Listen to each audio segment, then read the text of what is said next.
Thank you, thank you, thank you. Well, I'm actually honored to have Nick Donaldson in the audience here, who helped with all the CAD and 3D printing for my zero-gravity cocktail glass. Thank you, Nick, for all the efforts. This is not easy to CAD. You try CADing this, folks. This ain't easy. So we'll talk more about this in a little bit. But thank you, Nick, for being here. This is awesome. Anyways, hi, my name is Sam Coniglio. I've been coming to Maker Faire since like 2009. I was dating a girl and went to hang out with this three-story Victorian house on wheels and a bunch of steampunks doing wacky things, and ended up marrying that same girl on that three-story Victorian house on wheels a few years later. Catherine Beckfire, my lovely wife over there at the camera. Yay! Love you, honey, so much. And my little munchkin's back there. Sebastian, how you doing, kid? Yes, you gotta listen to Daddy talk about space again. I'm sorry, kid. You're gonna have to deal. Oh, well, it happens. But anyway, so hanging out with steampunk people and maker friends got me interested in actually building things myself. I have no formal engineering training myself, but I got excited about tinkering and learning about electronics and fluid mechanics and just building stuff and not being afraid of building. That's the great thing about Maker Faire, is learning how to, get your hands dirty, make mistakes, and what the hell, you just try to keep building the things. So it's just awesome stuff. So eventually I started dabbling into something called cocktail robotics, where people actually started building robots to make cocktails in very wild and wacky ways, and worked on a thing called the Cosmobot, which was a rocket ship-shaped robot that served drinks by launching it. It was kind of fun. And the Tiki-Tron, which is like a tiki-style robot that serves cocktails. It was just fun, silly stuff. But in the act of doing that, I learned a lot of things about fluid mechanics and electronics along the way. And you're probably wondering, why am I even talking about this for space? You'll find out in a minute. Anyways, so here, I have a book. Only took 30 years to make, but hey, that's what happens. Don't worry, it will be less than 30 years for you, my dear, when you write your book. Probably a lot quicker than me. I took a long time. Oh my God. Anyways, so besides hanging out with the Obtainium Works art crew, where they're the ones doing the rampaging robots, right, and the Robot Rumble, go check them out. They're really cool. I'm also former vice president of the Space Tourism Society. This society is an advocacy group for promoting you and I to go into space, bringing space travel to the masses, to the rest of us. And we've been researching this stuff for years and talking to people for years and slowly promoting the idea of space travel for everyone, not just for the triple PhD ex-military folks, but anybody can fly into space. And now that time has come. So let's begin the story. After 50 years of experience of space exploration, off-world living is still like going on an extreme camping trip. You have to bring all your supplies you need to stay alive. Living out there is uncomfortable at best. We need to improve the fundamentals of the human experience in space. To make off-world living more practical, we need to address the issues of creature comforts. Those hard-to-describe human touches that make life more enjoyable, provide psychological benefits, and are fun. It is time to take a look at the dangers of space travel and turn them into design constraints for new concepts for living better off-world and maybe improving life on Earth. Let me pose you with these questions. How do we make off-world living enjoyable? How do we make off-world living sustainable? How do we make off-world living benefit humanity? We have learned a lot from the people living and working aboard the International Space Station. But the ISS is a laboratory, and the astronauts and cosmonauts live in that laboratory, like literally live in the laboratory itself. There's really no room for themselves. They have to make many compromises living in an environment designed for science experiments, not people. By looking at the small, mundane aspects of living and re-envisioning them as in the extreme environment, we can see the challenges and exciting potential of long-term sustainable living off-world. What makes us human? What things make us relax, feel safe, comfortable, and dare I say it, give us joy? The term creature comfort is rather hard to define. It is based upon our personal preferences and habits, which we do nearly every day of our lives. Things that we could live without on a very short-term basis, but may be critical for our physical, mental, and emotional survival. What you see here is a very informal survey results that I did with my friends on Facebook, very informal. As you can see, people have many definitions of creature comforts. Each one is very subjective, based upon their personal interests and backgrounds. Some of these items are being addressed in space, many of them are not being addressed at all. Other items, well, let's just say are rather impractical or impossible to implement. But it is time to take an objective look at each one, no matter how fanciful they may seem, and design a way to make them work off-world. So, quick audience participation time. Let's see. You, sir, what do you consider a creature comfort? What do you do to have fun, to relax, to enjoy your day? I like being able to watch like TV. You watch TV, okay. So you're sitting down in a nice, comfortable chair or couch, and do you have like a cup of coffee with you or Coca-Cola? What do you do? You just I mean, normally just a water, but yeah, we'll say one. coffee. Okay, coffee. All right. Let's see. My dear, what about you? What do you consider a creature comfort? Music. Okay. Like in big speakers or just in the headphones? Speakers. It's nice, soft, mellow music, not like, hip hop or anything like that. Okay, sometimes. Way back there, the gentleman in the pink shirt. What do you consider a creature comfort?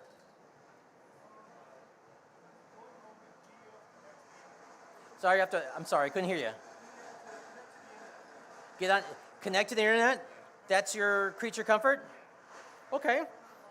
Go online, just surf the web, that's your creature comfort. All right, you sir in the blue shirt, what about you? What do you think? What do you consider a creature comfort? Being able to relax whenever I want. Relax? Okay. Stretch out. Okay, so, very subjective. There is no one definition of creature comfort. It's very personalized. You want your coffee with cream. No, you want your coffee with sugar. No, you want your coffee with stevia. No, you want your coffee with honey. Everybody's got a personal preference. You develop these over the years. Some of those things are very easy to do, no big deal. But when you go to a place when you're traveling or camping or going in an extreme environment, you may not be able to do those things. You may not be able to watch the TV or listen to your music or relax because you're in the mountains somewhere far from reception. You have no connection to the outside world. You're just stuck there. What do? I don't know. How do you keep your sanity? Don't know. But you're traveling. And so for a short term, yeah, you can survive without it. But eventually you do want to have some of this fun stuff again. So the Space Tourism Society has been promoting the idea of space travel for the masses since the 1990s. Since 2001, when the historic flight of Dennis Tito as the first private space passenger happened, a steady trickle of pioneer private space travelers have paid their way to the International Space Station as visitors, as passengers. Then in 2021, in the middle of a global pandemic, over a dozen people flew on a whole series of historic flights to space on their own dime with the help of companies from Blue Origin, SpaceX, and Virgin Galactic. Private space travel, including space tourism, has finally gone mainstream. And that's why I finally got this book out the door, because it's like, if this is happening now, okay, it's time to get serious about private space travel and enjoying life off-world. Since the 1970s, there have been many proposals for building and flying space stations. Only a handful were built with the support of government space agencies because the cost of flying payloads to space was prohibitively expensive until now. With the development of SpaceX's new Starship rocket and with the almost weekly flights of SpaceX's Falcon 9 reusable rocket and the new generation of private rocket companies are pushing the cost of getting things in space down dramatically. But it's not going to be easy. But new space stations are being designed and built who could revolutionize the human race's access to space, access to the high frontier, the new lands beyond Earth. But it's not going to be easy. By understanding the challenges of living in space, we can take steps to reinvent how to adapt creature comforts to this new environment. For decades, scientists have been studying the effects of space travel on the human body and psyche. My research flips the script. These things you see on a screen are not the dangers of space travel. I consider them design constraints. It is time to address what these issues are, how they affect humans, and offer creative ways from NASA and other inspirations that deal with them. The new space habitat design I am looking for needs to be able to address all of these issues and yet also be comfortable and sustainable for humans. Our challenge for off-world living is how to move beyond survival in space to thriving in space.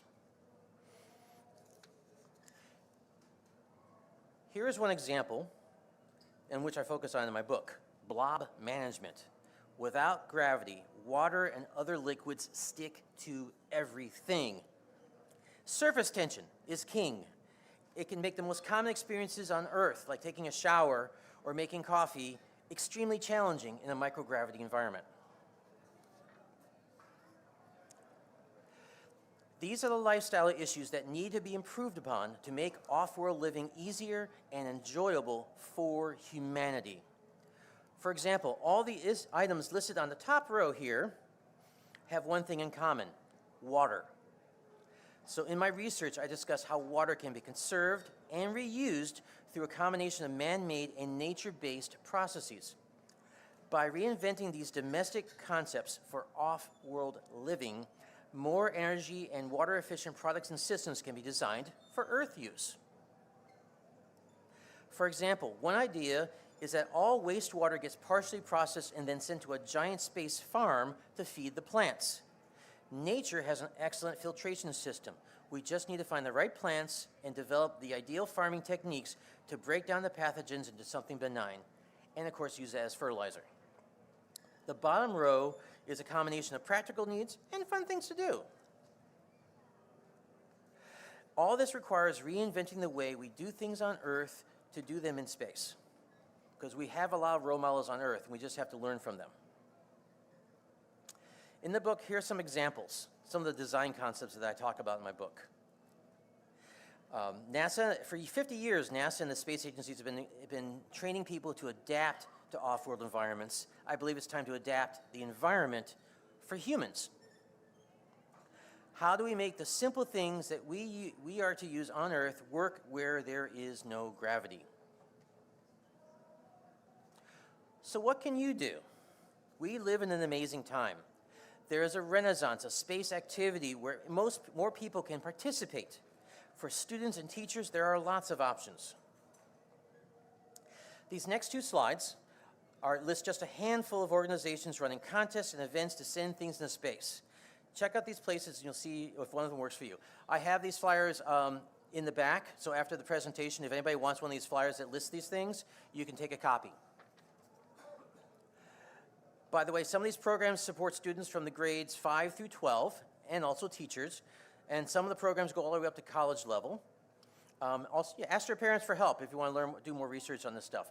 But you can do things now. The stuff I'm talking about are concepts that we need to work on to develop living in space better. I would love to encourage all of you to be involved in some way in creating a better lifestyle for humanity. So anyways, that's just the tip of the iceberg, just the tip of the iceberg. My book is available in paperback and ebook formats. It's available on Amazon. If you hate Amazon, I have a Book Baby connection, blah, blah, blah. And follow the QR code. And that's it. Thank you for coming. Awesome. Thank you, Sam. We got plenty of time for questions. If people have questions, just raise your hand. I'll come over and bring the microphone, and you can ask some questions.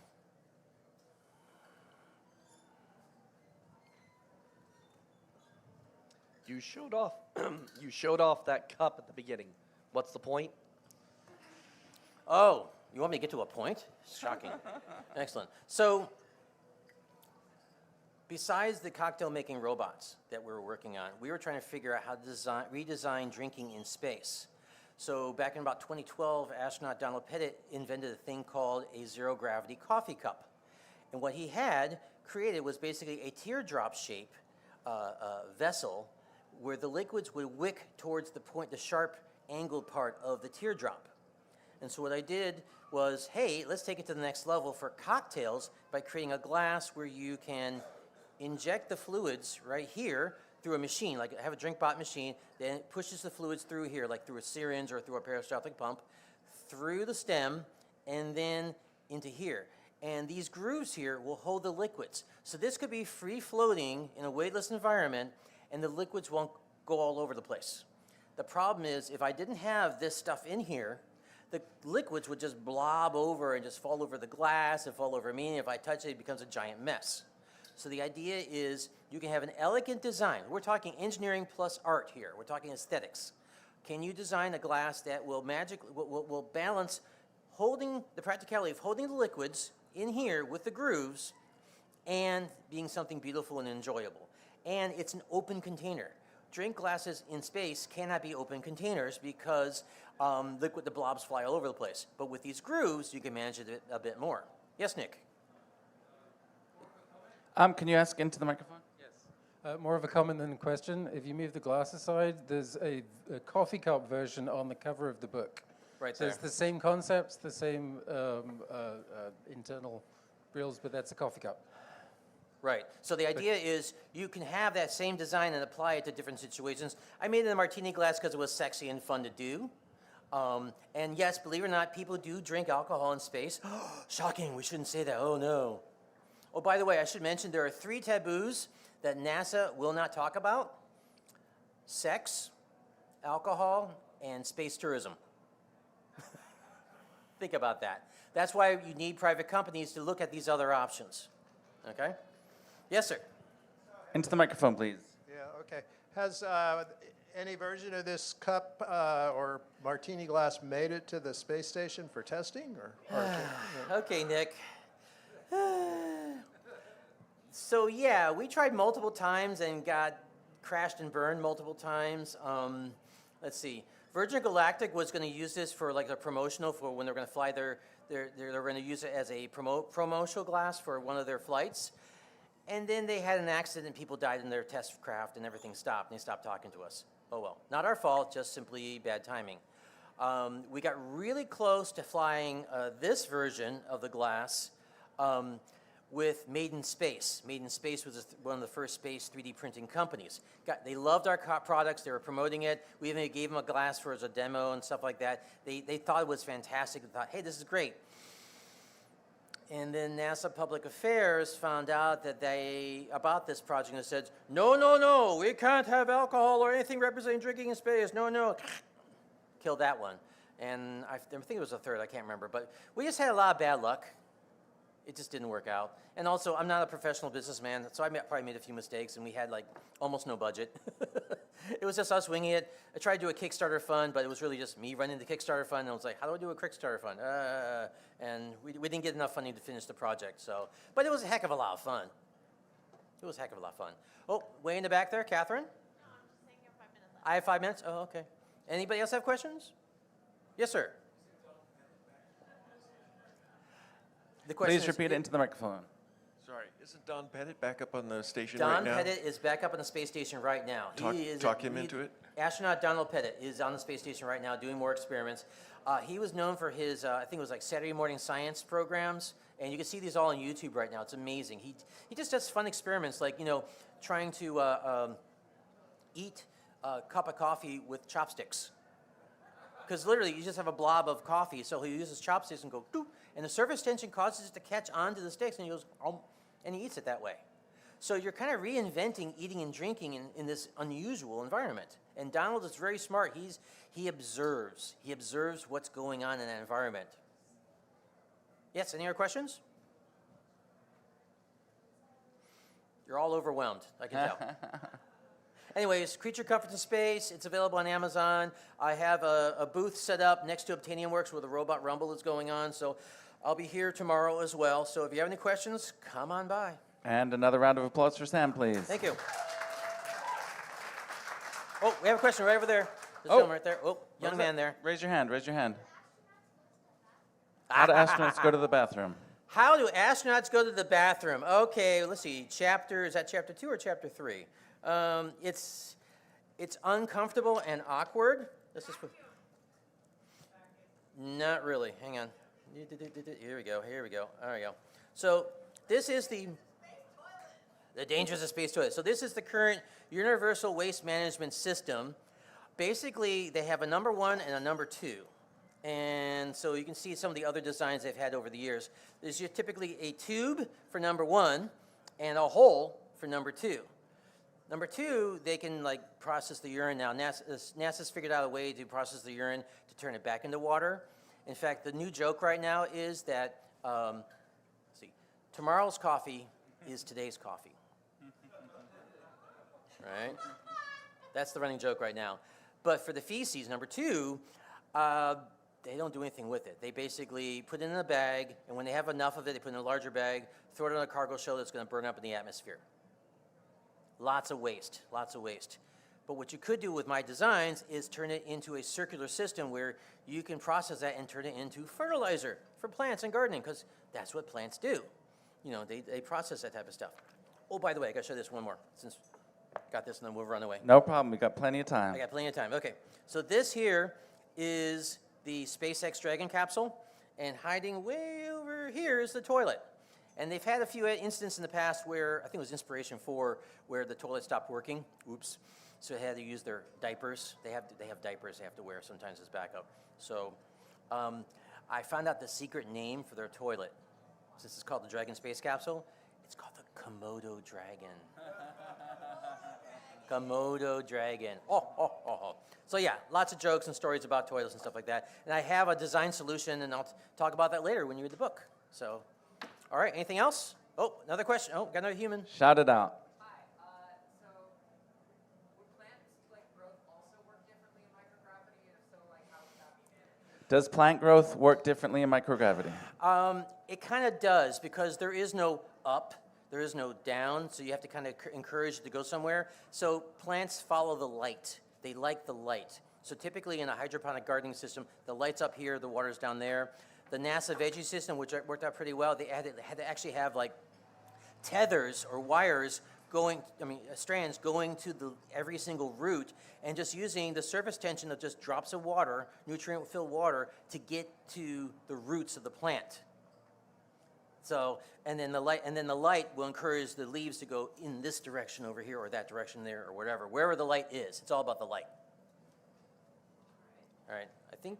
We can. If you're game, then we got time for more questions. Can you grab the microphone from me before you ask your question? Have you read A City on Mars? Yes, I have, and I loved and hated it. All right, so